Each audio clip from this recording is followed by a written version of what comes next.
Socio-Economic Report to become blueprint for action and sustainable growth.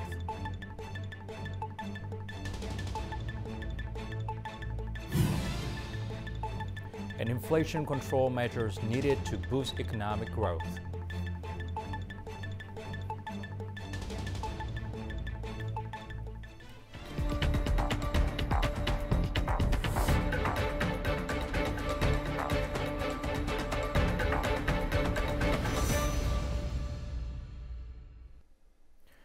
Hello, you're watching Today Headlines. This morning, Party General Secretary Tô Lâm chaired a meeting with the Socio-Economic Subcommittee of the 14th National Congress. General Secretary Tô Lâm noted that while the Congress political report provides guidance, the Socio-Economic Report must serve as a concrete action plan. He directed the subcommittee to tackle key issues, including government streamlining, provincial mergers, and growth model adjustment, moving from innovating growth toward establishing a new high and sustainable growth model. The Party General Secretary also emphasized the critical need for breakthroughs in science and technology, along with attracting both FDI and indirect investment in this new development phase.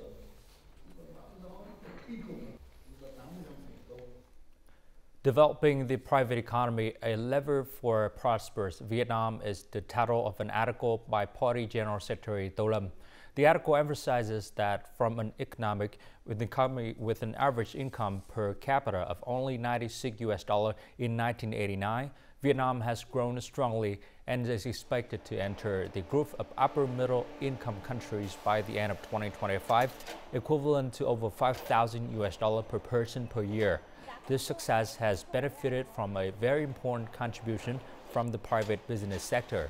With nearly 1 million enterprises and about 5 million individuals business households, the private sector currently contributes about 51% of GDP, more than 30% of the state budget, creates more than 40 million jobs, account for more than 82% of total labor force, and contribute nearly 60% of total social investment capital.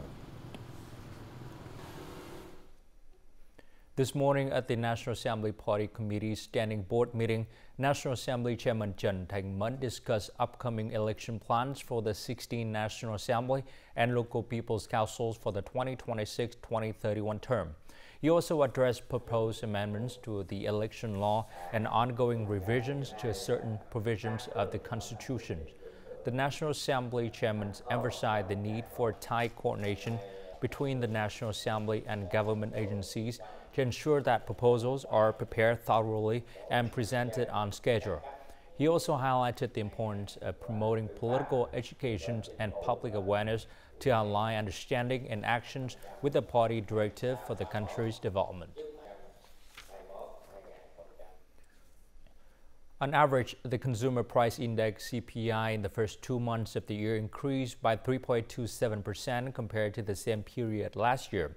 This increase was expected as prices inevitably increased during date and then stabilized. However, from now until the end of the year, there are still many pressures requiring appropriate measures to control inflation while aiming for strong economic growth. Food is a group of goods that accounts for a large portion of the inflation items, and pork is a significant one.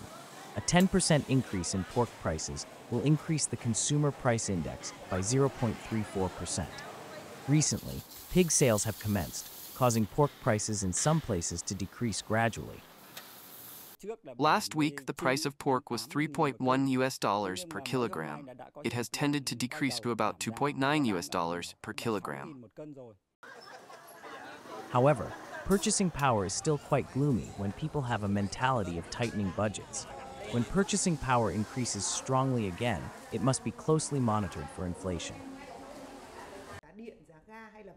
Electricity, gas, and construction material prices are likely to increase due to market demand. Healthcare services increased late last year, so they will likely have a big impact on inflation in the first half of this year. The General Statistics Office has set up 3 inflation scenarios. In the low-end scenario, the US dollar's Vietnam Dong exchange rate is stable, and interest rates only increase slightly. The average CPI for the remaining 10 months is about 3.95%. In the high-end scenario, the the average CPI for the remaining 10 months may increase by 4.8%. In addition, the recent tuition fee exemption and reduction, along with many other tax and fee exemption policies, will help reduce pressure on prices. Rice prices in the Mekong Delta rebounded last week with regular paddy prices at the field level exceeding 5,500 Vietnam dong per kilogram. Vietnam's export rice prices also increased slightly to $392 per ton. In contrast, other countries like India saw decreased export prices due to weak demand and fierce competition. Domestic rice prices trended upward with 5% broken rice averaging 10,293 Vietnam dong per kilogram, an increase of 79 Vietnam dong per kilogram. Similarly, 15% and 25% broken rice varieties shows price increases, while white and brown rice recorded modest gains. In the Mekong Delta, farmers have completed harvesting approximately half of this year's winter-spring crop. Coming up next, home handover ceremony, commencement of affordable housing.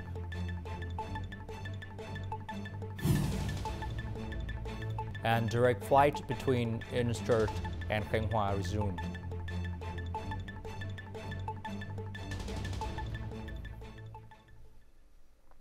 A homes handover has kick-started the wider constructions of homes for low-income families in Quảng Trị province. The housing development in Hướng Hóa district, Quảng Trị province was inaugurated in a ceremony coordinated by the Ministry of Public Security and Quảng Trị province. Following the presentation of the 200 homes for people experiencing poverty, the Ministry of Public Security mobilized support to build 1,143 houses for low-income families and people with housing difficulties in Quảng Trị province. At the inauguration ceremony, the Ministry of Public Security leaders hoped that people would strive to overcome difficulties and improve their life after having new, spacious, solid houses.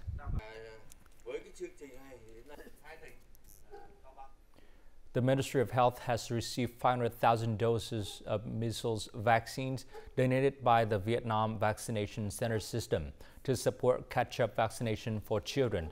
The vaccines will be distributed immediately to localities, accelerating the national measles vaccination campaign as directed by the Prime Minister.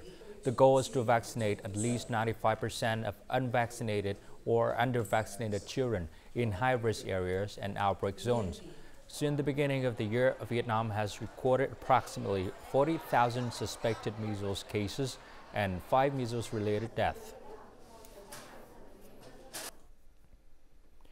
The direct air route between Ikert, Russia and Khánh Hòa, Vietnam has resumed after several years.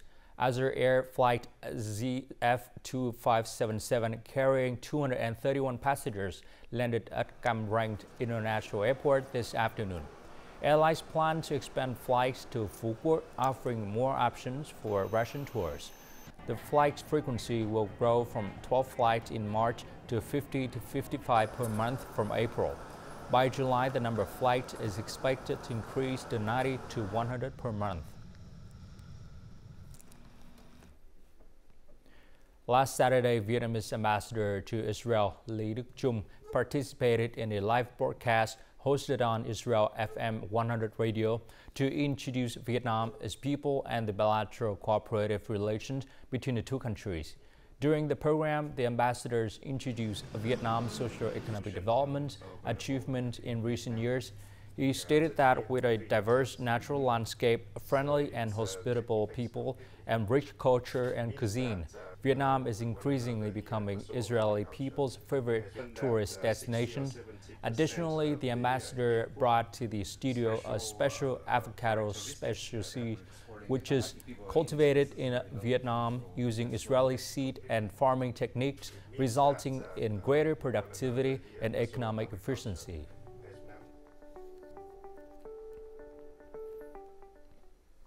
Discarded items and plastic bottles are now transformed into colorful flowers vases. This is the passion project of a retired officials in Phu Nhuận district in Ho Chi Minh City.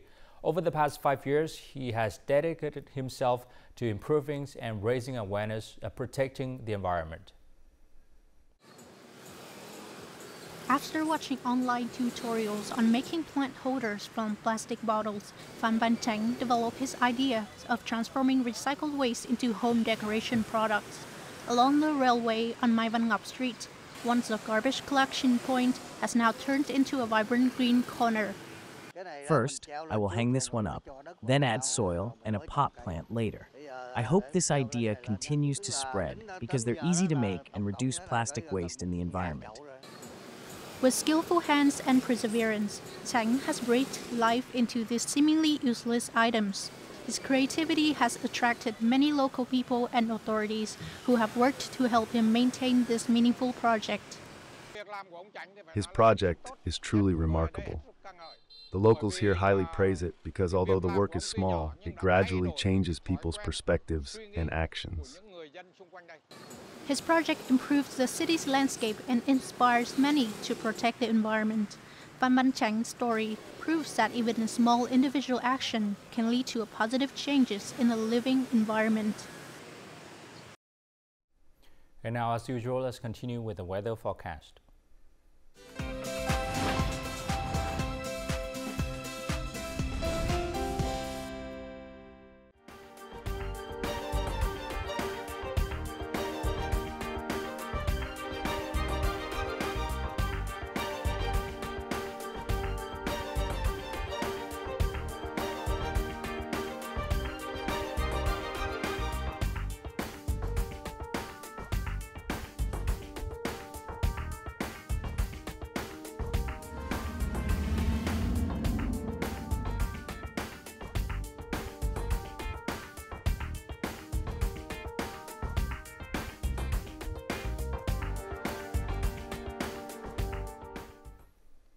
And that's it for today's headline. To rewatch your program, you can log on to VTVgo.vn or download our mobile application VTVgo.